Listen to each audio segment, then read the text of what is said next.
Inside of ZBrushCore, there are two main types of models to sculpt on.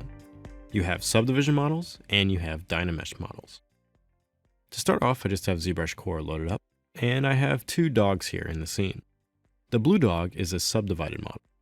So if I have the blue dog selected, I can go to the Geometry tab over here, and you'll see he consists of 3 subdivisions. So I can scroll up and down his subdivisions here to get the lower resolution version of the dog, or the higher resolution of the dog. The red dog is a DynaMesh dog. So this dog consists entirely of ZBrush's digital clay. So the DynaMesh lives in the Geometry tab underneath the DynaMesh area. And in here you can see this dog has DynaMesh active and it has a resolution of 512. So both types of models here are going to allow you to achieve a sculptural result inside of ZBrushCore. There are some things you can't do with subdivided models that you can do with DynaMesh. And then there are some things you can't do with a DynaMesh model, but you can do with a subdivided model. So to start off, let's just look at the subdivided model.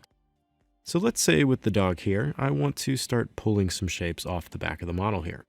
So I go down the bottom here and select the Move brush, and then come across the model and hold down S to get a larger draw size here. And I'm just going to start pulling his back out a little bit. So something like this. Now you'll notice that I'm getting this stretching now with the mesh, since I'm pulling the topology of the model up.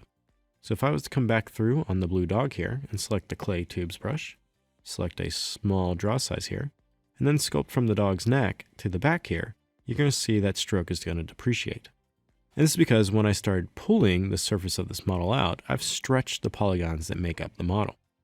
Now with a subdivided model, you could come in and attempt to smooth this out to get a smoother surface, but you're restricted to how many polygons are in that area.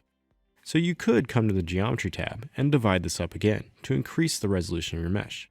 And this will then come through and start smoothing out that area.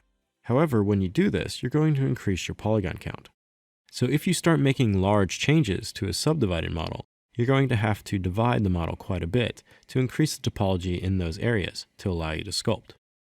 Now if I go to the DynaMesh dog here and I do that same process, so I'm just going to come to his back and I'm just going to start pulling his back out. Now, as you see, when I start getting to those stretched areas like this, I can simply just hold Control and drag off the model and release, and it's going to re-DynaMesh that mesh.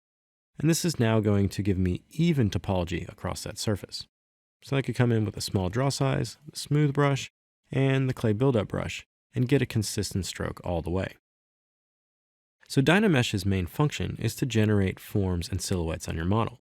If you already have an established silhouette, you can simply bring that into ZBrush and then subdivide it and sculpt on it like the blue dog. Another option that the DynaMesh model will allow, but a subdivision model will not, is the ability to use insert mesh brushes. So if I come down here and select this IMM primitives brush, and I come across the DynaMesh dog here and drag this out, I'm going to be able to insert these shapes. If I select the blue dog and I come across and try to drag an insert mesh brush out, I'm going to get a warning that the mesh is composed of multiple subdivisions. So you're either going to have to delete the subdivisions on this model to use insert mesh primitives, or convert this model to a DynaMesh. Another thing that DynaMesh does that a subdivided model will not, it has the ability to fuse. So with my dog here and those insert mesh objects, if I re-DynaMesh this mesh now, it's going to take those insert mesh objects and it's going to weld it to the surface of the dog. So if I smooth these out, you can see they are fully attached. If I was to take a primitive and append it to the subdivision dog and that primitive would remain separate geometry islands. Another positive of a subdivision model is that you can always switch down to a lower subdivision level. So if I go back to the blue dog here and I switch down to subdivision level 1, I can use things like the Move brush now to move areas on the model here slightly to change its shape. As you can see, since the model consists of lower resolution geometry, I can easily make these changes here. So I can make his neck a little wider very easily. If I go back to the DynaMesh version of the dog here, since this model contains a lot of polygons to handle sculpting, if I come through and try to manipulate the neck here and make it larger, it's going to take a lot longer because I'm dealing with a lot more polygons in this area. I'm also not going to get as clean of a result because I'm affecting very tiny areas of the model with the Move brush. So you can see compared to the DynaMesh model when I did this move, I'm moving larger chunks of the mesh here, keeping that thick shape and some of the other sculpting details. After you've made these changes to the lower subdivision, you can always come back over here and scrub up to the higher subdivision level and see those changes affected on the entire dog. There is no wrong type of model to use while you're inside a ZBrushCore.